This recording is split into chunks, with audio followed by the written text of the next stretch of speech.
बोलिए सच्चिदानंद भगवान की जय। सद्गुरुदेव भगवान की जय। गुरुर्ब्रह्मा गुरुर्विष्णु गुरुर्देवो महेश्वरा गुरुर्साक्षात् परब्रह्म तस्मै श्री गुरुवे नमः। त्वमेव माता च पिता त्वमेव बन्धुश्च सखा त्वमेव विद्या द्रविणं त्वमेव सर्वं मम देव देव। सर्वे भवन्तु सुखिनः सर्वे सन्तु निरामयाः सर्वे भद्राणि पश्यन्तु मा कश्चित् दुःखभाग् भवेत्। सच्चिदानंद भगवान की जय। सद्गुरुदेव भगवान की जय। आज हम सब काहे के लिए इकट्ठे हुए हैं? सत्संग तो बहुत बार सुना है ना, आते रहते हैं लोग, सुनाते रहते हैं, आप लोग आनंद लेते रहते हैं, तो बस पिए हुए हो छकाछक, है ना। आज क्या सुनने बैठे, कुछ पता है?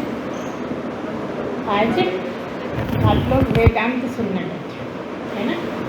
तो वेदांत क्या होता है, किसको बोलते हैं वेदांत, क्या पता है किसी को? वेदांत, वेद अंत, ऐसा शब्द बन रहा है, वेदों का अंत। 4 वेद है, सब जानते हैं, है ना, सभी को पता है, भारत में जाता है हिंदुओं को सबको पता है कि 4 वेद कौन कौन से। तो ये फिर वेदांत क्या है? वेदांत कहते हैं, वेदांत में से कुछ छठे भाग हैं जिससे उपनिषद बने। ठीक है, उपनिषद सुने, जानते हो? जो खास 11 उपनिषद हैं उनकी बात हो रही। वैसे तो 108 हैं, लेकिन जब वेदांत की बात आएगी तो 11 उपनिषद जो ओरिजिनल हैं बस वही, उसी की चर्चा होगी। ठीक है ना। अब वेद क्या है? 4 वेद हैं, ठीक है। उसे बहुत ज़्यादा सब कुछ है, जगत का कुछ भी छोड़ा ही नहीं गया। चाहे आपकी रोज़ की ज़िंदगी हो, चाहे डॉक्टरी हो, चाहे इंजीनियरिंग हो, कोई भी सब्जेक्ट का सब कुछ दिया हुआ है वेदों में, जिसकी सहायता से विदेशियों ने भी बहुत कुछ सीख लिया। पहले केवल भारतीय लोग ही बहुत आगे थे, लेकिन भारतीय लोग उतना उसकी वैल्यू नहीं समझते। आज के ज़माने में बिल्कुल ही नहीं समझते। आप जैसे कुछ भाग्यशाली लोग हैं मुट्ठी भर, जो समझ रहे हैं कि हमें इसमें आगे बढ़ना चाहिए, है ना। इसलिए टिका है अभी भी चारों वेदों की बात, नहीं तो इतने भी लोग तो हो जाते। कुछ हैं जो अभी भी चाहते हैं। तो ये चारों वेदों में से जो छाटा हुआ है वो उपनिषद बने हैं, और उपनिषद की ही चर्चा है वेदांत की। जो वेद हैं, अगर उनको अपन 100 की संख्या मान लें, पूरे वेदों को आज समझ लीजिए कि 100 हैं, ठीक है। तो 100 में 80% कैसे हैं? जो कर्मकांडी लोग हैं। कर्मकांडी समझते हो ना सर?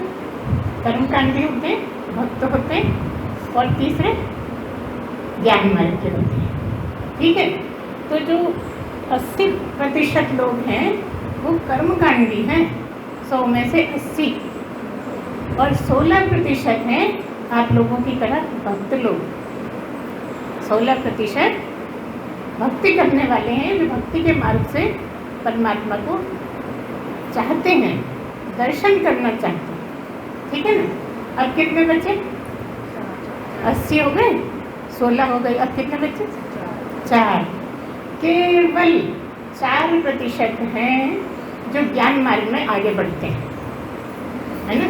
ये जो ज्ञान मार्ग है ना, बस यही वेदांत कहलाता है, इसी को अध्यात्म कहते हैं।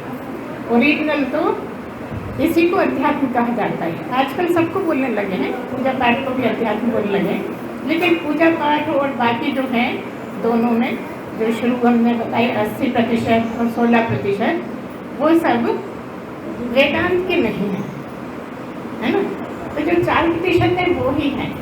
दूसरी बात क्या है कि जो अपने आप को बहुत होशियार समझते हैं, या है, एक समझना है और एक होना है।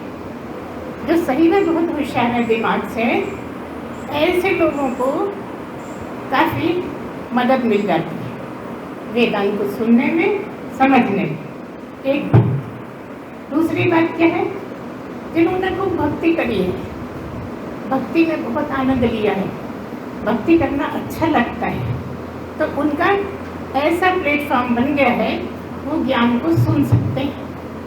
शुरू शुरू में तो ज़रा कठिन लगता है, लेकिन बाद में सुनते सुनते आसान भी लगने लगता है, समझ में भी आने लगता है। शुरू में तो हो सकता है कि आपको समझ में भी ना आए, लेकिन हम बहुत सरल बोलते हैं। हमारे गुरुदेव का आशीर्वाद है कि तुम बहुत सरल वेदांत बोलो, है ना। अब आप लोग सुन के बताना सरल है कि कठिन है, ठीक है ना। हमने तो कह दिया सरल बोलते हैं, अब आपको सरल लग ही नहीं रहा, तो क्या हुआ?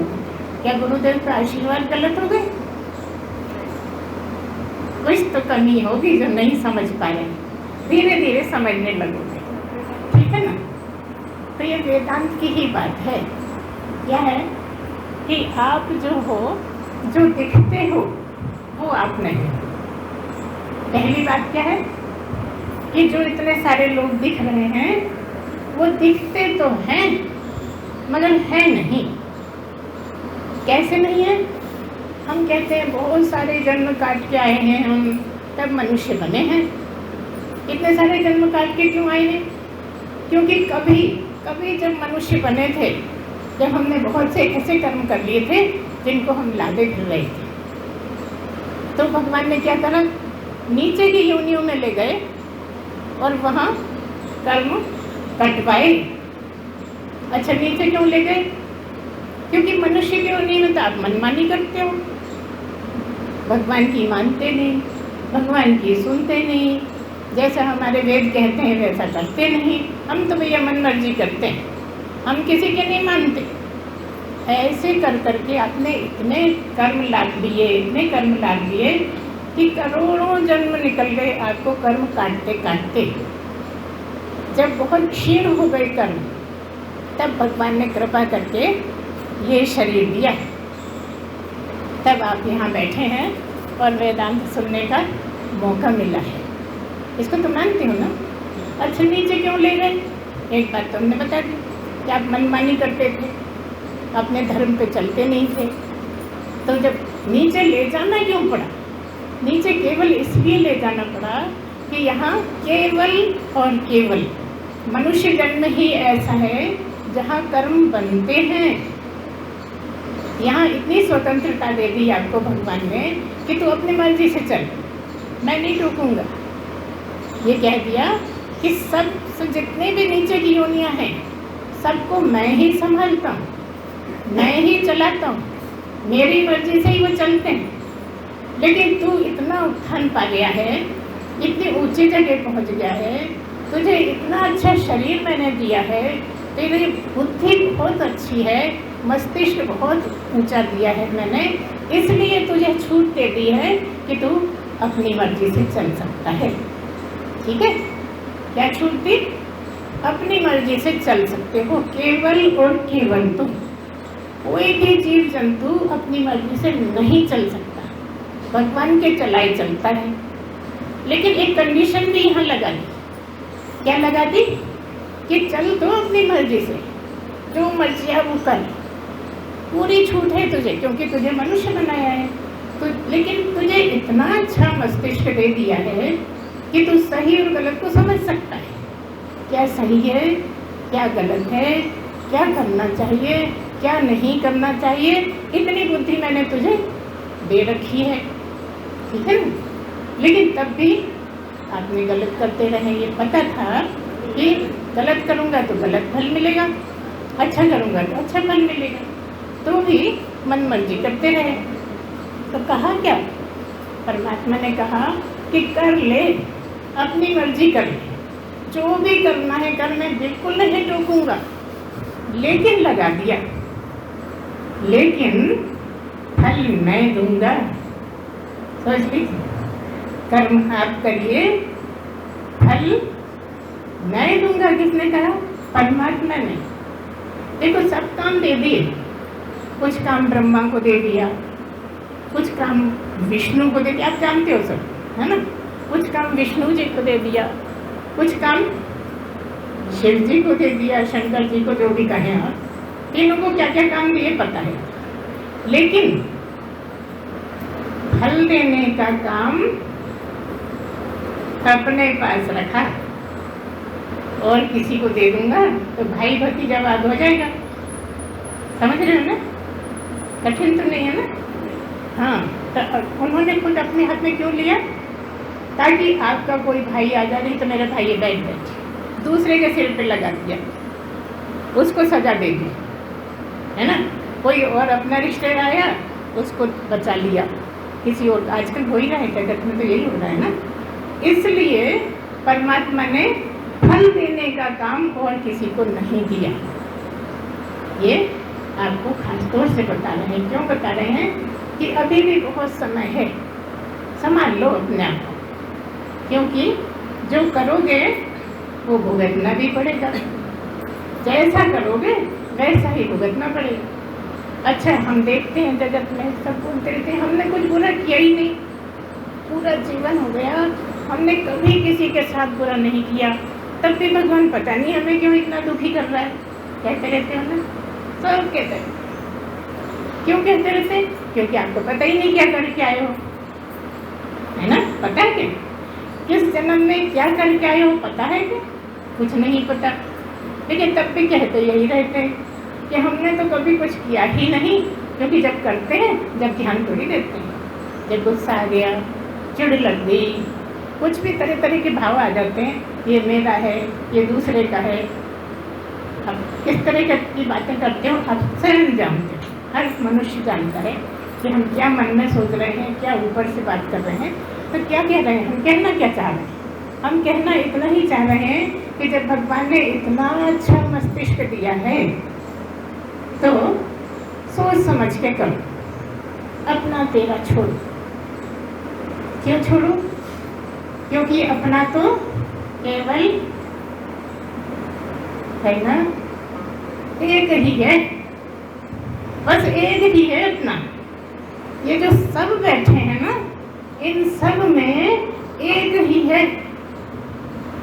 चाहे भाई हो एक वही है, बहन हो एक वही है, बेटा है एक वही है, सब में एक वही है। तो कौन हुआ सच्चा साथी? एक वही, है ना? लेकिन आपके तो ये मेरा बेटा है, ये मेरा भतीजा है, ये मुझे बहुत प्यारा है, ये मेरी माँ है, ये मेरे पे, यही करते रहते हो ना। कहोगे अच्छा मनुष्य बने, ऐसा नहीं करेंगे, करो। कब करो? जैसे रिश्ते हैं उनको निभाने के लिए करो, बस स्वार्थ के लिए नहीं करो। हम बता रहे हैं आपको कैसे जीना है। अगर वेदांत में आगे बढ़ना है तो जीवन ही संभालना है, बस कुछ नहीं करना। अगर जीवन में सही सही चले हो तो आप वेदांत के अधिकारी रहोगे। केवल आपको सोच समझ के चलना है, जो जैसा रिश्ता है उसको निभा के चलना है। अरे इतनी महंगाई का ज़माना है, कैसे माने, बहन आ जाती है उसको देना पड़ता है, लगता है ना अपना ही तो गुजारा हो नहीं रहा है, बहुत सारी बातें। तो हम कह रहे हैं कि ज़्यादा नहीं, थोड़ा दे दो, 10 दिन मत रोको, एक वक्त रोक लो, प्रेम से तो मिल लो, कर्म तो मत बढ़ने दो कि फॉर्मेलिटी में रोको और मन में नहीं रोको। इसी से तो कर्म बन जाते हैं कि मन में हम चाह रहे हैं ना रुकिए, किसी तरह चले गए और ऊपर कह रहे हैं रोको। काहे के लिए रोकना जब आपके पास हिम्मत ही नहीं है? बस प्रेम से मिल लो, प्रेम से विदा कर लो, बस इतना ही तो करना है। तो इसी तरह से सारे रिश्ते, जितने भी रिश्ते हैं, उनको अगर सही सही निभा लोगे तो कर्म नहीं बनेंगे। बार बार हम कह रहे हैं कि ज़्यादा पैसे के बीच में मत लाइए, पैसे को मत लाइए, प्रेम को लाइए, है ना? उनको इज्जत दीजिए, मन प्रसन्न होकर घर जाएं, ऐसा बस जीवन बना लीजिए। अगर जीवन अच्छा है तो भगवान और आप एक ही हो, यहाँ तो है ही नहीं। भगवान की क्या करते हैं आप? गुणगान करते हो ना, गुणों का ही तो गान करते रहते हो। भक्ति में क्या करते हैं? भगवान के गुणों का गान करते हैं सब लोग। बस भगवान के गुण अगर आप में आ गए तो आप भी भगवान। इतनी आसानी से बोल दिया ना, मगर कितना कठिन। तो बस यही है कि अगर सही सही आप चल पाओ, सही सही ढंग से, तो सही गलत ज़्यादा बताने की जरूरत नहीं है, थोड़ी सी झलकियाँ दे दी उसी से समझ में आ जाता है। बस क्या है, दूसरों की तरफ ध्यान छोड़ के अपनी तरफ ध्यान रखो कि हम कब क्या कर रहे हैं, कब हमने गलती कर दी, कब हम बेहोश थे। यही हो जाता है ना। समझते तो हम ऐसा है कि हम किसी के साथ बुरा करते ही नहीं, लेकिन करते रहते हैं, अनजाने में ही करते रहते हैं। इसलिए आपको केवल वो गुण लाने हैं अपने अंदर जो भगवान में है। जिन गुणों का गान करते हो, जिन गुणों को आप बार बार पूजा में, याद करने में, भजन में, सब जगह जहाँ भी भगवान के गुणों का गान करते हो, बस वो गुण आप में आ गए तो आप भगवान हो जाओगे। हम पक्का बता रहे हैं। मिलाना आज सब अपने घर जाके अपने गुणों को भगवान के गुणों से मिलाना कि भगवान का कौन कौन सा गुण है जो आप में है, और नहीं है तो एक गुण पकड़ लो, उस पे चलो। वो जब आप आत्मसात कर लो तो दूसरा गुण पकड़ लो, वो आत्मसात करना शुरू करो, प्रैक्टिस करो। धीरे धीरे आप में गुण बढ़ने लगेंगे, और जब आप बहुत सारे गुण हो जाएंगे और आप भगवान की आराधना करोगे तो वेदांत में तो दर्शन का काम नहीं है, यहाँ तो केवल समझने का काम है। कब समझ में आता है? जब आप गुणी हो जाओगे, जब आप अच्छे गुण धारण कर लोगे, जब आपकी समझ अच्छी हो जाएगी, जब आप दूसरों से व्यवहार अच्छा करने लगोगे तो समझ में भी आने लगेगी। तो जिस दिन आपने परमात्मा को समझ लिया उस दिन आप भगवान हो गए। देखिए क्या कहा हमने कि जिस दिन आपने परमात्मा को समझ लिया, हमने भगवान को समझने का नहीं बोला। भगवान का क्या बोला कि गुणों को ग्रहण करो। भगवान में गुण हैं, राम में, कृष्ण में। अभी कृष्ण की बात रहने दो एक तरफ। राम में जो गुण हैं इतने सारे, वो धीरे धीरे आप अपने में लेकर आओ। ठीक है, जब आप में बहुत गुण आ जाएंगे, वेदांत सुनोगे, समझोगे, तो आप भगवान हो जाओगे। क्या मतलब है? जो मनुष्य का शरीर जो भी जीव मनुष्य का शरीर लेकर आया है, ठीक है, वो अगर परमात्मा को समझ लेता है, समझने की बात हो रही है, दर्शन की बात बिल्कुल नहीं कर रही। जिस दिन परमात्मा को समझ लेता है वो राम ही हो जाता है। क्या मतलब? भगवान ही हो जाता है। परमात्मा को समझा कि भगवान, जैसे राम भगवान क्यों थे? क्योंकि वो परमात्मा को समझते थे। कृष्ण भगवान क्यों थे? क्योंकि वो परमात्मा को समझते थे। अब आप कहोगे ये परमात्मा भगवान ये अलग अलग क्यों बोलते हो? अभी हमने बताया ना आपको कि भगवान वो है जो मनुष्य शरीर लेकर आया है और परमात्मा को समझ लिया है, वो भगवान है। अब परमात्मा कौन है? जो सब में बैठा है, शरीरधारी नहीं है। ब्रह्म परमात्मा शरीरधारी नहीं है। शरीरधारी शरीर में कैसे बैठेगा भाई? ठीक है, प्रेग्नेंट लेडी होती है, लेकिन भगवान परमात्मा अगर शरीरधारी होता तो सब में कैसे बैठता? सब जगह कैसे बैठता? आप यहाँ बैठे हो, घर नहीं बैठे। आप यहाँ बैठे हो, मार्केट में नहीं घूम रहे, है ना? सही, क्योंकि आप शरीरधारी, इसलिए एक समय में एक ही जगह रहोगे। जबकि परमात्मा जो सब में रहता है वो शरीरधारी नहीं है और आप शरीरधारी हैं। तो जो परमात्मा है, जो ब्रह्म है, वो शरीरधारी नहीं है, इसलिए निराकार है। सब आकारों में जो रह सके वो निराकार है, रहता हर आकार में। कोई भी चीज़, कोई भी वस्तु, कुछ भी ऐसा दुनिया में नहीं है जिसमें परमात्मा नहीं हो। खाली जीव की बात नहीं कर रहे हैं, हर वस्तु, हर चीज़ जो भी आप आँखों से देख सकते हो, नाक से सूंघ सकते हो, मुंह से चख सकते हो, कानों से सुन सकते हैं, अर्थात पांचों इंद्रियां जो ज्ञानेंद्रियां हैं, उनसे जो जो महसूस करते हो वो सब तो दिखने वाला है, समझ में आने वाला है ना? लेकिन परमात्मा न सूंघा जा सकता, न देखा जा सकता। भगवान की बात नहीं कर रहे, ध्यान दीजिए, परमात्मा की बात हो रही। जो सब में बैठा है परमात्मा, वो इंद्रियों से बहुत दूर है, इंद्रियों का वश ही नहीं चलता वहाँ, है ना। न तत्र चक्षुर गच्छति, न वाक् गच्छति, न मनो, न विद्मो, न विजानीमो। क्या कहा हमने? यही कहा कि न वो आँखों से देखा जा सकता है, न मन समझ पाता है, किसी भी तरह की कोई इंद्री उसको समझ नहीं सकती, क्योंकि वो निराकार है, निर्गुण है। इन पांचों इंद्रियों से आप गुणों को समझते हो, है ना। मुंह से स्वाद लेते हो, बता देते हो खट्टा है कि मीठा है। परमात्मा तो न खट्टा न मीठा, है ना, न पकता, नमकीन भी नहीं। ऐसा परमात्मा जिसके कोई गुण ही नहीं है। कोई चीज़ है, हम आपको बता देंगे कि भाई भी ऐसी गोल गोल होती है ना, गाय ऐसी ऐसी है, वो झालर वाली होती है, सब बता देंगे। लेकिन परमात्मा का कैसे बताएं कि क्या है? कुछ कहने के लिए शब्द ही नहीं। और देखो कहने बैठे हैं परमात्मा को भी। वेदांत मतलब परमात्मा की चर्चा, ब्रह्म की चर्चा। जिसको हम सुना रहे हैं उसके लिए बोल तो कुछ भी नहीं पा रहे, और तब भी लगे हैं समझाने में। अच्छा बताओ, समझ में आ रहा है कि नहीं? आ रहा है सबको, कुछ ना कुछ तो सबको समझ में आ रहा है ना। तो इस तरह से वो ऐसा है जो समझ में आता भी नहीं और आता भी है। यही समझ बढ़ते बढ़ते बढ़ते बढ़ते जब बिल्कुल सटीक एकदम समझ में आ जाता है, बस वही पल में आप ब्रह्म हो जाते हैं। इतनी सी बात है। इतनी देर से बोल रहे हैं, बोला कुछ भी नहीं है।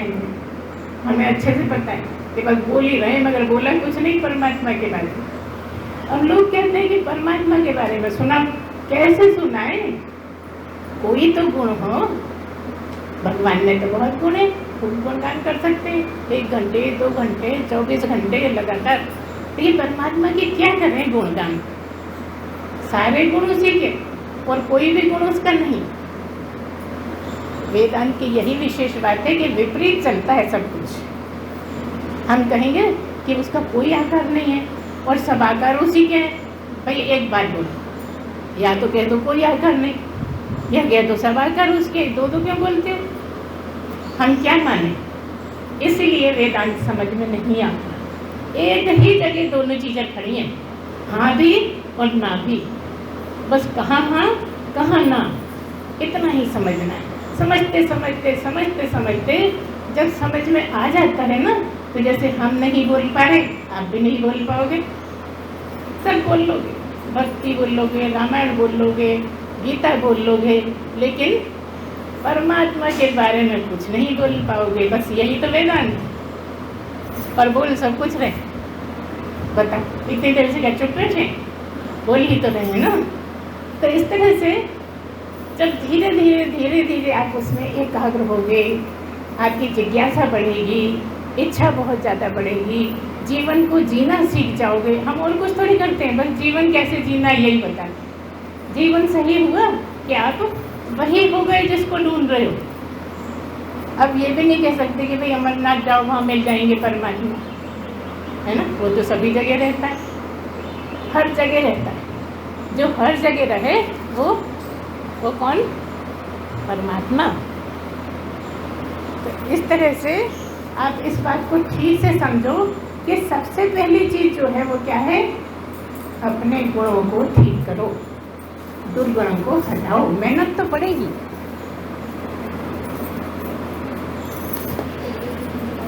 मेहनत तो पड़ेगी, लेकिन करते करते आपके वश में हो जाएगा। अच्छे गुण और बुरे गुण को बताने की ज़रूरत नहीं है, जानते हो ना।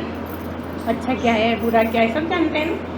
जगत की चीज़ें सब जानते हैं, लेकिन तब भी कहते हैं हम तो बहुत अच्छे हैं।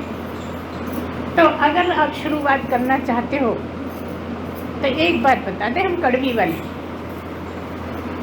अपने दुर्गुण ढूंढना शुरू करो। हम नहीं बताएंगे, आपको ही ढूंढना है। भगवान भी नहीं बताएगा, आपको ही ढूंढना है। वो तो कहता है जो चाहे कर, मैं तुझे किसी तरह रोकता ही नहीं, लेकिन फल मैं दूंगा। हर वक्त नजर है आपके अंदर बैठकर, आपके एक एक पल की खबर है उसे, और आपको नहीं पता। अच्छा क्यों है एक एक पल की खबर? कि आप जो कर्म करते हो वो तो आपको समझ में आता है ना? जो भी करते हो वो सब आपको बंधन में ले लेते हैं। कर्मों का बंधन बोलते हो ना, करने वाले कर्मों का बंधन बोलते हो। लेकिन हम क्या कह रहे हैं, आप जो सोचते हो ना उसके भी कर्म बन जाते हैं। और कौन सा समय ऐसा है जब आप नहीं सोचते? सुबह आंख खुलने से लेकर रात को आंख लगने तक लगातार कुछ ना कुछ उधेड़ बुन चलती ही रहती है। तो आप सोचिए 12-14 घंटे में आपके कितने कर्म बने होंगे? अंदाज लगा सकते हैं कोई? एक दिन में, केवल एक दिन में इतने कर्म बन जाएंगे जो वर्षों क्या, सदियों क्या, करोड़ों 84 लाख तो आप जानते ही। कितने ही जन्म लोगे तब भी कटेंगे नहीं। अच्छा नीचे ले जाना क्यों पड़ता है? केवल इसलिए कि यहाँ तुम मानते ही नहीं। इतने आपको गुरु लोग बता रहे हैं कि ऐसा नहीं करो, ऐसा करो, ये करना चाहिए, नहीं करना चाहिए, लेकिन जो मन कहता है वो करते हैं नहीं। अपन तो अपने मन की मानते हैं, ऐसा ही है ना? अच्छा सोच भी लो, गुरु जी बोल रहे हैं वैसा करेंगे, लेकिन तब भी मन उछाल मारता रहता है, अरे वैसे करते हो, हमारी इंसल्ट हो जाएगी, है ना? इंसल्ट नहीं, बहुत तंग कर रखा। किसी ने जरा सा कुछ कह दिया इनडायरेक्ट, वो भी आपको परेशान। एक ही बात से आप सारे दिन परेशान रहते हैं। सोते में भी परेशान, उठते में भी परेशान, मतलब जब सोने जा रहे हो ना तब तक बहुत परेशान हो। अब नींद नहीं आ रही, वही बात घूम रही है, क्योंकि सोते समय आपको वही बात घूम रही थी, इसलिए उठते टाइम भी वही बात आ जाएगी। देखिए दूसरे दिन भी वही शुरू। फिर क्या करना है? इतना सारा सोच लिया, थोड़ी सी पड़ोस में कहा सुनी हो गई, लेकिन दिन भर में इतने कर्म बना लिए कि पता ही नहीं हमें। तो करना क्या है? इसको ख़त्म करने के लिए, चाहे पड़ोसी से कुछ गलत बात हो या ना हो, घर में कुछ हो नहीं हो, काम करते हो नहीं करते हो, केवल एक ही बात याद रखो कि हर वक्त दिमाग में कुछ और न चले, परमात्मा ही चले, जो आपका इष्ट है, जो आपका भगवान है, जिसको आप भजते हो, जिसकी आप पूजा करते हो, जिसका जाप करते हो, बस उसी की याद में। कहोगे अरे ऐसे तो हम पागल हो जाएंगे। नहीं, स्वस्थ हो जाओगे। अगर सचमुच में याद कर पाए तो स्वस्थ हो जाओगे। इतना आसान तो नहीं है, ये बात तो पक्की। बार बार मन भागेगा, तो शुरू कहाँ से करें? शुरू आप ऐसे करिए, सब कुछ कर लिया, खाना खा लिया, बातचीत हो गई, साथ में बैठ के जिससे जितनी बातें करनी थी कर लिया, अब बज गए 10, 10:30, सोने का टाइम हो गया, बिस्तर पे चले गए। अब बिस्तर पे गए, तकिए पे सिर रखा, दिन भर की बातें याद आ रही हैं। हम ये कह रहे हैं कि कुछ याद मत करिए, बस परमात्मा को याद करिए, अपने इष्ट को याद कर लीजिए। परमात्मा को तो क्या याद करो, है ना? जो भी आपका इष्ट है उसको लगातार याद करते ऐसा कुछ करो कि उसको याद करते ही नींद आ जाए। शुरू में मुश्किल तो पड़ेगा, इसमें कोई शक नहीं, क्योंकि अभ्यास है नहीं। दिन भर की बातें याद आ रही हैं, गालियाँ याद आ रही हैं, गलत किसी ने बोल दिया वो याद आ रहा है, सब कुछ याद आ रहा है, लेकिन एक भगवान ही याद नहीं आता। तो हमने कहा कि अब सब काम खत्म हो गया दिन भर का, सोने गए हो, तो जब तक आपको नींद नहीं आ जाए परमात्मा का नाम लेते रहो। माला हो नहीं हो कोई फर्क नहीं पड़ता, बस भगवान का भजन मतलब जाप। यहाँ भजन हम परमात्मा की याद को ही कहते हैं। तो जब तक नींद ना आ जाए तब तक भगवान को ही याद करिए। भगवान को याद करते नींद आ गई, ठीक है ना? अब जब सुबह उठोगे तो पता है क्या होगा, जाप करते हुए उठोगे। अगर लड़ाई करते हुए सोए थे तो लड़ाई करते उठोगे, किसी की गाली याद करते सोए थे तो गाली याद करते उठ हो जाओगे। जो कुछ सोचते सोचते सोए थे वही सोचते सोचते उठ जाओगे। तो क्या करोगे जीवन बदलने के लिए? सोते समय किसी को याद नहीं करना, पूरा काम खत्म हो गया। अब केवल मैं और मेरा भगवान। अच्छा, जैसे आप लेटे हो, अपने बिस्तर पे लेटे हुए हो और ओढ़े हो, कुछ चादर ओढ़े हो, कुछ भी ओढ़े हो, और अंदर आपका जाप चल रहा है। तो अब कोई कमरे में आता है तो वो क्या समझेगा? सो रहे हो कि जग रहे हो? सोया ही समझेगा, है ना? और अगर कोई कमरे में आया, आपने उससे बात करने लगे तो फिर जगे रहे हो, समझ लो आपने ही बात करी है। तो ऐसे में आप बुद्धू बनाओ लोगों को, जरा थोड़ी देर के लिए तो बुद्धू बनाओ। समझ लो आधा घंटा पहले सो गए आप, आधा घंटे उसी को याद करते करते सो गए। हाँ, किसी ने आवाज़ दी बात करना है तो कर लो, ये नहीं सिखा रहे। हम ये कह रहे हैं कि सोते समय केवल नियम बना लो कि तुम भगवान के ही साथ रहो, तुम और तुम्हारा भगवान, बीच में कोई नहीं। अगर तुमने इतनी आदत डाली तो दिन में भी समय बढ़ने लगेगा तुम्हारा। जो अभी बहुत कोशिश करते हो कि भगवान को याद करें लेकिन टिक ही नहीं पाते, 1 मिनट भी नहीं होता, मन भाग जाता है। ऐसे होता है ना, चाहते सब हैं, जो भी मनुष्य बन के आए हैं चाहते सब हैं, लेकिन किसके अंदर कितनी गंदगी भरी है, कितनी गलत बातें सोचते रहते हैं, उतने ही असमर्थ रहते हैं। तो आप बस यहीं से शुरुआत कर दीजिए कि रात में अगर सचमुच में सोते सोते आपको नींद आ गई तो आप दिन में भी याद करने लगोगे। फिर धीरे धीरे टाइम बढ़ता जाएगा, बढ़ते बढ़ते सारे दिन आपको कुछ याद नहीं, बस परमात्मा। अगर भगवान को समझना चाहते हो, परमात्मा को समझना चाहते हो, भगवान को जानना चाहते हो या मोक्ष चाहते हो, तो आपको इतना करने की आदत डालनी पड़ेगी कि और चीज़ें नहीं सोचें, कहीं अपने आप को बहुत बड़ा न बताएं। बात बात में हम अपने आप को सुपीरियर बताते कि नहीं? चाहे दिखने में हो, चाहे पहनने ओढ़ने में हो, चाहे अमीरी गरीबी हो, है ना, चाहे नौकरी हो, कुछ भी हो, हर आदमी अपने आप को बहुत ज़्यादा क्यों बताता है? बताते सब हैं, सब जानते हैं, है ना, कितने भी कम है तो भी बताते जाता है। क्यों बताते? क्योंकि परमात्मा उससे अच्छा कोई है क्या? परमात्मा से अच्छा कोई है क्या? और आप आने वाले समय के परमात्मा ही हो, इसलिए लगता है कि मैं सबसे अच्छा है। वो आपका छुपा हुआ गुण है, वो ऐसा बोलता है कि तू ही सबसे अच्छा। मतलब परमात्मा ही कहता है कि मैं ही सबसे अच्छा और मैं और तू एक ही। बात कहाँ से शुरू करी थी? ये दिखने वालों से। जो दिखने वाला है वो भगवान नहीं, वो परमात्मा नहीं। हाँ, वो भगवान हो जाएगा अगर वो परमात्मा को समझ लेगा। तो क्या है, जो अंदर बैठा है, जो नहीं दिखने वाला है, उसको हमें समझना है, और उसी को समझने के तरीकों की बात हो रही है ना। इसलिए सबको मन भी नहीं लगता, ये थोड़ा कठिन होता है, इसलिए उतना मज़ा भी नहीं आता। थोड़े चुटकुले छोड़ो, बीच बीच में थोड़ा नाच गाना करो, तब मज़ा आता है। ये तो रूखा सूखा सब्जेक्ट है ना।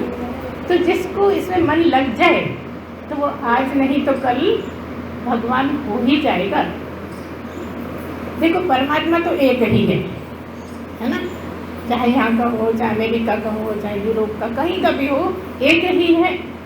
लेकिन मनुष्य इतने सारे, और भगवान आप कह रही हैं, हम ये कहने जा रहे हैं भगवान तो बहुत सारे हैं कि नहीं? कृष्ण भगवान, राम भगवान, शिव भगवान, हनुमान जी भगवान। देखो, जब इतने सारे भगवान हैं तो तुम भी तो भगवान हो सकते हो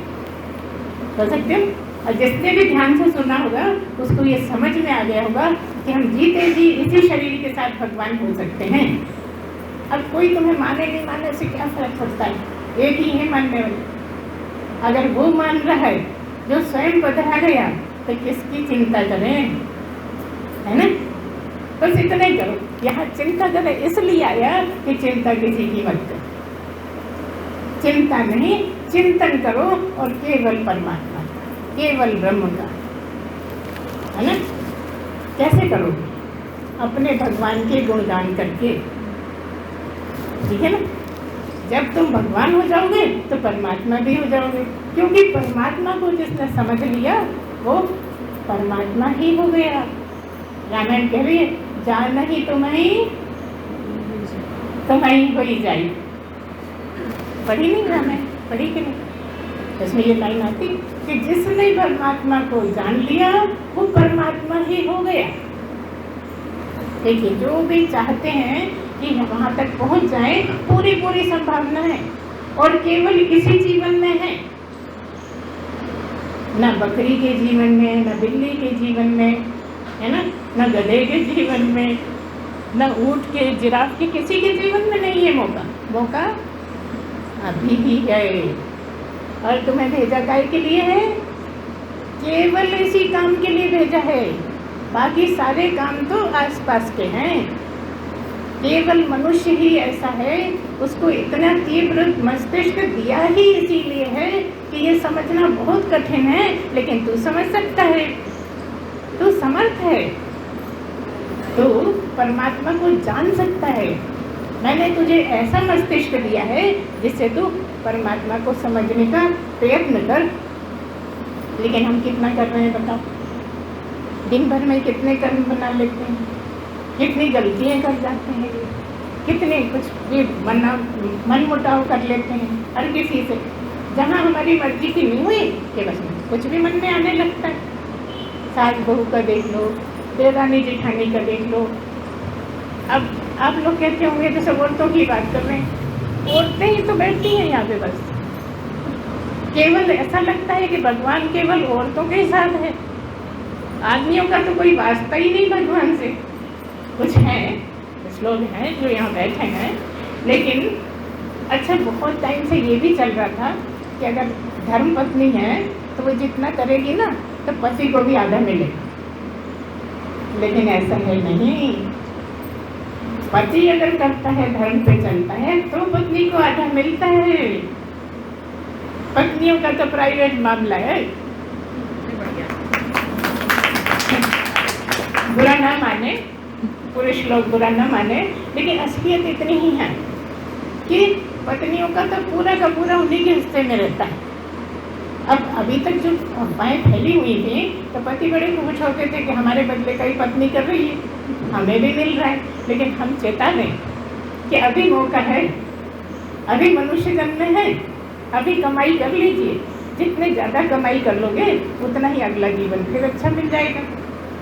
जैसे कि मान लीजिए आपने सत्संग सुनना शुरू करा, उससे पहले हम ये बात बता दें, ये जो कर्म बन जाते हैं ना, ये कर्म एक तो तरीका ये है कि नीचे जाके काटो, क्योंकि इस जन्म में इसमें बहुत ज़्यादा काटने का मौका है।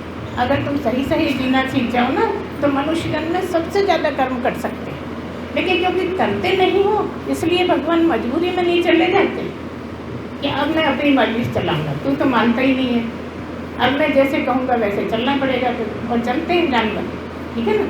तो एक तो तरीका ये है, एक जन्म एक कर्म, एक जन्म एक कर्म। अब आप इमेजिन करिए कि दिन भर में कितने कर्म बन गए होंगे सोचते सोचते भी, कब निपटेंगे? है ना, बहुत कठिन, सोच भी नहीं सकते। निपटना तो बड़ी दूर की बात है, इसको सोच तक भी नहीं सकते कि एक दिन के कर्म की निपटाने में कितने सैकड़ों साल लग जाएंगे। तो इसीलिए हम कह रहे हैं कि और कुछ सोचो ही मत, सोचने का काम कर लिया, काम करने का काम कर लिया, और जो दूसरी चीज़ें सोचते हैं उसके बदले भगवान को सोचो, भगवान के गुणों को सोचो। कर्म बनेंगे ही नहीं आपके, धीरे धीरे हैबिट में आ जाएगा और आपका कर्म बनना बंद हो जाएगा। अब कहोगे कि पता नहीं कब कब किस किस जन्म में कितने कर्म बना लिए होंगे, उनको कैसे निपटाएं। तो हम ये कह रहे हैं, ये आपकी गुरु माँ आपसे बोल रही हैं कि आप सत्संग सुनना शुरू करिए। अगर कोई पूर्ण पुरुष मिल जाता है, अगर कोई जीवित पुरुष मिल जाता है, जीवित गुरु मिल जाता है, तो सत्संग सुनना शुरू करिए। क्यों कह रहे हैं सब? केवल और केवल मात्र पूर्ण पुरुष के जो वाणी होती है, उससे यहीं बैठे बैठे सैकड़ों कर्म कट जाते हैं। जो आप सैकड़ों जन्म जाकर लोगे तब कटेंगे।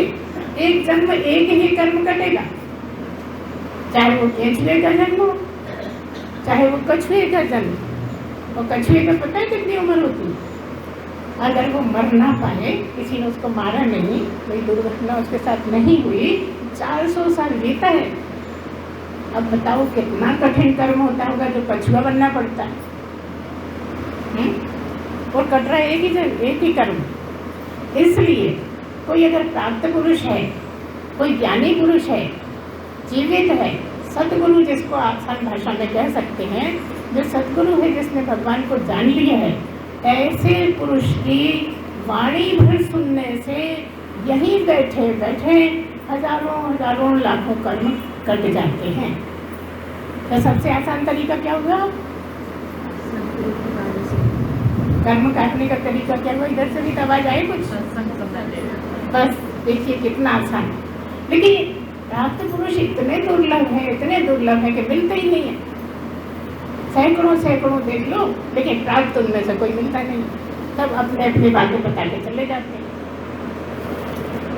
प्राप्त पुरुष आप भी हो सकते हैं। जो हमने बातें बताई, जिस तरह से कमाई करनी है, अपने आप को ज़्यादा नहीं समझ के बहुत कम समझना, उसका मतलब ये थोड़ी कहीं भी पिटना। कहीं भी पिटने की कोई बात नहीं। जो हो बस वही समझो अपने को। जितने हो उससे कई गुना कम समझो। कोई अगर कहता है, अपनी तारीफ करता है, तो आप क्या करते हो? मैं ऐसा हूँ, आप उसे 4 गुना बढ़ा कर मैं ऐसा हूँ। मेरे घर 15 फीट का बांस है, तो आप कहोगे मेरे घर 30 फीट का बांस है। इस तरह से बात करते है ना, इसकी कोई लिमिट नहीं। तो हम ये कहना चाह रहे हैं बड़े छोटे में कि अगर कोई कहता है मेरे घर 15 फीट का बांस है, तो आप तो कहो हमारे यहाँ तो मुश्किल से 5 फीट का ही मिलेगा। अब बताओ क्या बोलेगा? जब तुम बढ़ा के बोलेगा, वो भी बढ़ा के बोलेगा, बस यही होता रहेगा।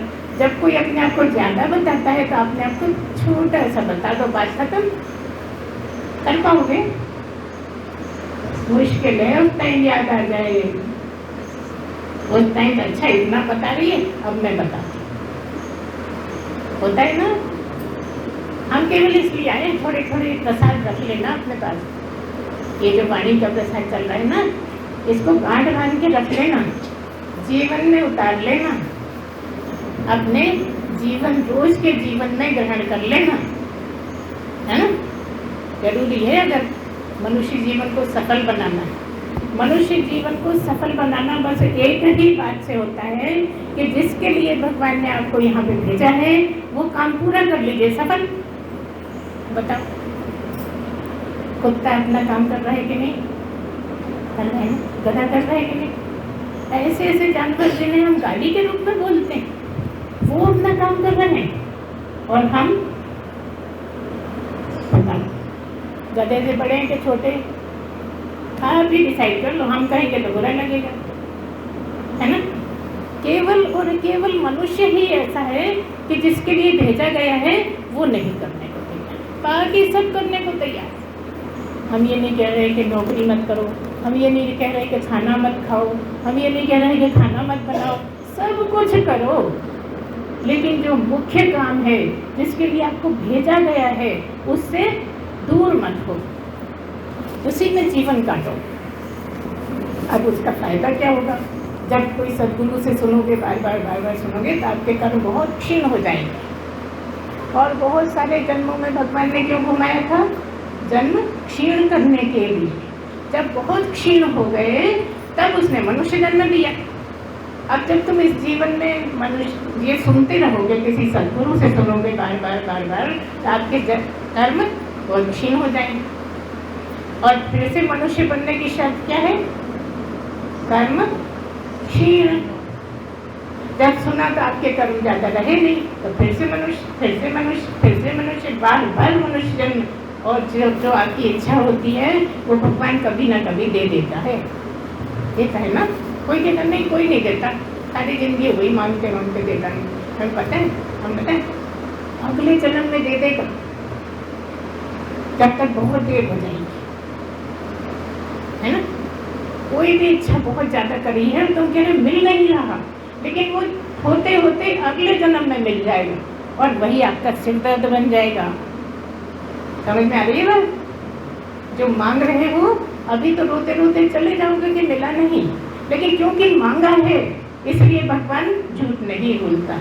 मांगा है तो देगा ही, लेकिन अगले जन्म में देगा, तब आपकी मुसीबत। इसलिए हम इतनी बात क्यों कह रहे हैं? कुछ मांगो मत। समझ में आ रही बात? कुछ मत मांगो, परमात्मा से परमात्मा को मांग लो, तुम्हारा जीवन सफल। सब मांगने की बात छोड़ो, खत्म करो। कब मिलेगा नहीं मिलेगा, तुमसे ज्यादा उसको पता है कि कौन सी चीज तुम्हारे लिए ज्यादा काम की है। तुम तो अपने दिमाग से जो सोच लेते हो वही सही लगता है, लेकिन तुम्हारे बारे में तुमसे ज्यादा तुम्हारा परमात्मा जानता है। हर मनुष्य के लिए, हर मनुष्य के बारे में, हर मनुष्य के पल पल का किसको पता है? तुम्हें। उसी को पता है जो अंदर तुम्हारे ही बैठा है। वो स्वरूप है और ये रूप है। समझ में? जो दिखता है वो रूप है, वो परमात्मा है नहीं। जो नहीं दिखता वो स्वरूप है, वो परमात्मा है। और हर एक में उसका अपना स्वरूप है। तो इस रूप से स्वरूप तक पहुंचना है। इस जन्म में बस इतना ही करना है, बाकी सब आसपास के काम, पेट भरना है, बच्चे पालना है, जगत बढ़ाना है, सब कुछ करना है, लेकिन मुख्य काम पे नजर अगर रहे तो इसी जन्म में तुम मोक्ष प्राप्त कर सकते हो। अब बताओ मोक्ष किसे कहते हैं? क्या होता है मोक्ष? क्यों प्राप्त करें? अरे रोज लोग मुक्त हो गए, मर जाते हैं, हम कह लेते हैं मुक्त हो गए, लेकिन वो काहे से मुक्त हुए? उस जर्जर शरीर से जो दुखी कर रहा था, उस शरीर से मुक्त हुए हैं जो लगातार परेशान कर रहा था और सहते नहीं बन रहा था, वो छूट गया तो शरीर से मुक्त हो गए। लेकिन असली मुक्ति क्या है? असली मोक्ष क्या है? कि आपको दोबारा जन्म न मिले। इस जन्म में आप परमात्मा को पालो, जान लो, समझ लो, तो अगले जन्म आपके खत्म। जब बार बार मरना, बार बार पैदा होना, पुनरपि जननम पुनरपि मरणम, है ना? क्या है? बार बार माँ के पेट में आना, बार बार जन्म लेना, बार बार मरना, ये मनुष्य बहुत कठिन चीज है भगवान मनुष्यों के लिए। तो इससे मुक्ति पाने के लिए मोक्ष प्राप्त करना होता है, जिसके लिए परमात्मा को समझना होता है। जितना जितना समझते जाओगे, सब कुछ समझ के भी कुछ नहीं समझ पाओगे, और जब समझोगे तो एक सेकंड में समझ में आ जाता है। किसी ने हमसे कहा कि फलाने ने तो 5 सेकंड में समझ लिया था। हम ये कह रहे हैं कि जिसने पाया है सबने एक ही सेकंड में पाया है। देर लगती ही नहीं, देर तो तैयारी करने में लगती है, जीवन बदलने में लगती है, अपने आप को सही करने में लगती है, साधना करने में लगती है, जप करने में लगती है। बाकी तो मोक्ष तो पल भर में मिल जाता है। और जब पल भर में मोक्ष मिल गया तो मोक्ष की खासियत क्या है? कि जन्म मरण खत्म, जीना, पैदा होना और मरना खत्म। दूसरी बात, सुख दुख से छुट्टी। अभी क्या है? जरा में सुख आ गया, भूल गए, किससे बताएं? कोई पड़ोसी दिख जाए तो अपनी तारीफ करें, है ना। सुख होएगा तो खूब फूलेंगे, सबसे बोलेंगे, और दुख हो जाएगा तो मुरझा जाएंगे, रोने लगेंगे, मुँह छुपाते फिरेंगे। ऐसा ही है ना। तो सुख दुख से छुट्टी हो जाती है, जन्म मरण से छुट्टी हो जाती है तब जब हम मोक्ष को प्राप्त कर लेते हैं। लेकिन मोक्ष किसी सद्गुरु के बिना कोई संभावना ही नहीं। कितने गुरु ढूंढ लीजिए, सारी जिंदगी गुरु को मानते रहिए, लेकिन कुछ नहीं होना। जब तक कोई सद्गुरु न मिले, जब तक सद्गुरु की वाणी लगातार न सुनो। लगातार का क्या मतलब? आपने भोरे को सुना? भोरे को कौन कौन जानता है? हाथ उठाइए। भोरा हिंदी में बोला जाता है ना, भोरा। बस एक को पता है, भोरा किसी को नहीं पता। सोच इतने लोग बैठे हैं मगर किसी को भोरा ही नहीं पता। हम सुना रहे हैं वेदांत। मूर्ख कहानी है ना। ऐसे ही लग रहा है मूर्ख तो हम ही आ गए यहाँ पे। तो हम ये कह रहे हैं कि जो भोरा होता है ना, सबके बच्चे होते हैं, जिनके बच्चे नहीं होते अंडे होते हैं, है ना। अंडों से बच्चे निकलते हैं, कहीं जहाँ जहाँ बच्चे होते हैं हम सब जानते हैं। लेकिन जो भोरा होता है ना, भोरा भोरी एक ही होता है। भोरा भोरी कभी नहीं सुना होगा। तो वो जो होता है वो बच्चे नहीं देता, ना अंडे देता ना बच्चे देता, लेकिन घर बनाता है। काहे के लिए बनाता है घर? जब बच्चे देना ही नहीं है तो ना अंडे देना है ना बच्चे देना है, तो काहे के लिए घर बनाता है? उसके साथ क्या होता है कि वो किसी मक्खी को पकड़ के ले आता है, किसी मच्छर को पकड़ के ले आता है। और वो जो घर बनाता है ना, ज़्यादा करके बांस में ही बनाता है। बांस में अपने साइज का उतना बड़ा, जितना वो फंस के निकल पाए, फंस के निकले, ऐसा छेद बनाता है। उसका जो देखो बांस कितना कड़क है, और उसका जो डंक जैसी चीज़ होती है वो ऐसे उसको काट काट के इतना सुंदर गोल बना लेता है कि वो ढक्कन जैसा काम आता है उसमें। अब क्या करता है? बन गया घर। कहीं से गया, मक्खी पकड़ लाया या मच्छर पकड़ लाया, और उस छेद में उस मक्खी मच्छर को डाल दिया। बहुत आराम से, मरने नहीं पाए।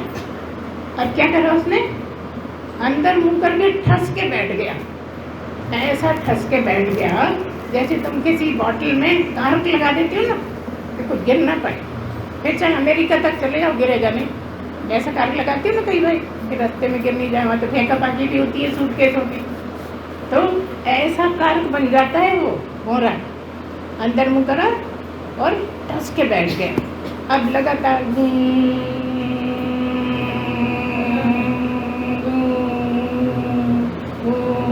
कब तक करता है?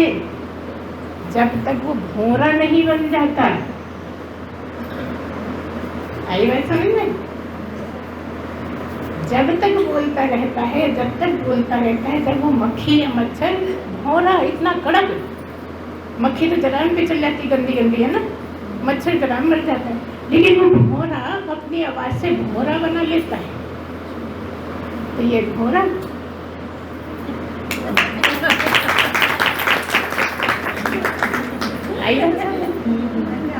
कितना अच्छा। जब तक बन नहीं जाओगे ना भोरा, हम पीछे लगे रहेंगे, छोड़ेंगे नहीं। अब हमारा शरीर केवल इसीलिए है, और कोई काम ही नहीं बचा। मोक्ष प्राप्त करके सारे काम खत्म हो जाते। आप खाना दो नहीं दो, सुनो नहीं सुनो, जो कुछ करना है आपके हाथ में। हम तो बस इसी लिए बचे हैं कि जो कोई सुनने वाला मिले तो उसको सुना दें। अगले हैं ना जबरदस्ती। देखो ना, कोई आए नहीं पुरुष लोग, तो हमने सुना है पुरुषों पर ज़्यादा दिमाग होता है, पुरुषों को जब जल्दी समझ में आ सकता है, लेकिन पुरुष ही वंचित हैं। पुरुष सोचते हैं ये बेकार के काम महिलाओं को ही करने दो, है ना। हाँ, तो हम क्या कह रहे थे? हम आपको भोरा बनाने आए हैं। अगर आपको उपयुक्त लगे, आपको अच्छा लगे, हमारा सानिध्य चाहिए, कहीं कुछ दिखा हो ऐसा कि हाँ फिर से बुलाया जाए, तो बुलाइए, है ना। हमें सब स्वीकार है, हमें गालियाँ भी स्वीकार है, क्योंकि हम इतने बेशर्म हो चुके हैं साधना करते करते कि आप हमें हिला नहीं सकते। कि हम इनसे लड़ेंगे तो ये भी गाली देने लगेंगी, हम इनके साथ कुछ बुरा करेंगे तो हम परीक्षा लेके देखते, हमें कुछ नहीं बिगाड़ सकते। अब हम इतने सुधर गए कि मोक्ष ही पा गए। तो क्या मतलब हुआ? पैदा तो हुए थे लेकिन मरेंगे नहीं। बात समझ में नहीं आ रही है, लेकिन है सही। पैदा हुए थे शरीर से, मरते हैं शरीर से, और मैं तो शरीर हूँ ही नहीं। मैं कौन हूँ? हमें बोलने की जरूरत नहीं, बोलो तो आप बोलो, ना बोलो तो आप बोलो, है ना? तो परमात्मा कभी मरता है क्या? किसी ने सुना किसी ग्रंथ में, किसी शास्त्र में कि परमात्मा मर गया था? तो हम आपसे ये कह रहे हैं कि हम पैदा तो हुए थे माँ के पेट से, लेकिन मरने वाले नहीं हैं। अब कोई हमें मार नहीं सकता, और हम आपको भी वो विद्या सिखा सकते हैं। जैसे आप भी मरे ना, तो मरेगा कौन? शरीर मरेगा। शरीर का तो धर्म ही पैदा होना मरना है। ये शरीर तो सदा ही मरता रहा है, बार बार जन्म लेता है, बार बार मरता है। अगर आप नहीं मरना चाहते तो ये विद्या की जानकारी लो, हमारे से हर प्रश्न का जवाब मिलेगा आपको। अगर वेदांत की कोई बात है, आपको हर प्रश्न का जवाब मिलेगा। इसलिए आगे से आएंगे हम कभी तो थोड़ा टाइम आपको प्रश्नोत्तरी के लिए भी देंगे, क्योंकि आपका प्रश्न आपको समझ में आएगा तो आप ज़्यादा आगे बढ़ोगे। अब हम अपने मन की बोल के बकबक करके चले जाएंगे, कुछ अच्छा लगेगा, कुछ बुरा भी लगेगा। लेकिन जब आपका प्रश्न हल होगा तो आप खुलते जाएंगे, आपको अच्छा लगेगा, है ना? तो आज जिसको अच्छा लगा हो वो बुलाओगे कि नहीं बुलाओगे? अच्छा, कौन कौन बुलाएगा? सच्ची में क्या झूठ मारे? सच्ची में, इधर से पक्की बात है ना? हाँ, देखो जब तक ये शरीर है ना तभी तक आपको मौका है। और पता है ये शरीर कितने उम्र का हो गया? इसमें 80 में तो 2 साल बचे, 79 में चल रहे हैं। आप कहोगे नहीं झूठ बोलती है, हमसे तो सब यही बोलते रहते हैं कि नहीं आप इतनी नहीं हो सकती। लेकिन हम आपको सही बता रहे हैं कि हम 79 में चल रहे हैं। आप लोगों के लिए चला रहा है भगवान, आप जैसे लोगों के लिए। गीता में कहा है कि 4 ही लोग हैं, ऐसे 4 तरह के लोग ऐसे होते हैं जो भगवान को सुनना चाहते हैं, जो सत्संग को सुनना चाहते हैं, जो इस जन्म में आकर जन्म को सफल बनाना चाहते हैं। उनमें से आप लोग हैं, इतना तो हमें अंदाज हो गया एक बार में ही। ठीक है ना? तो ठीक है, आपको जैसा अच्छा लगे चलिए याद करिए। कभी कभी हमें याद करने से भी आप उसी के बराबर भी याद करना मुझे, क्योंकि दिख रहे हैं ना। दिखने वाला याद करना आसान है, नहीं दिखने वाला बड़ा मुश्किल है याद करना, है ना? अगर आपका मन मान जाए तो इसको याद करने से भी आपका बहुत लाभ होगा, है ना? चाहो तो याद कर लेना, बुरा लगे तो मत करना। इतने सुंदर तो है नहीं जितना तुम चाहते हो आजकल। हाँ, कभी थे बहुत सुंदर थे, मगर हम तो मानते हैं जितने सुंदर हम आज हैं कभी हुए ही नहीं, क्योंकि आज हम वेदांत सुना रहे हैं। कितनी बड़ी बात है, इससे कोई सुंदरता इससे ज़्यादा होगी दुनिया में? सारी सुंदरता एक तरफ और वेदांत एक तरफ। समझने वाले समझ गए, जिसको न समझ में आए वो अनाड़ी। याद आया ना? समझने वाले समझ गए, जो ना समझे वो। हाँ, हम नहीं कह रहे, देखो आप लोगों ने बोल दिया, बाद में नहीं कहना गुरु माँ ऐसे कह के चली गई। ठीक है, बस मौज करिए, खूब हंसिए, खूब मजे करिए, भगवान को याद करिए, भगवान का आनंद आप में आनंद समा जाए, दिन रात आप आनंद में रहने लगो। ऐसा हमारा बहुत बहुत आशीर्वाद सबको बहुत आशीर्वाद।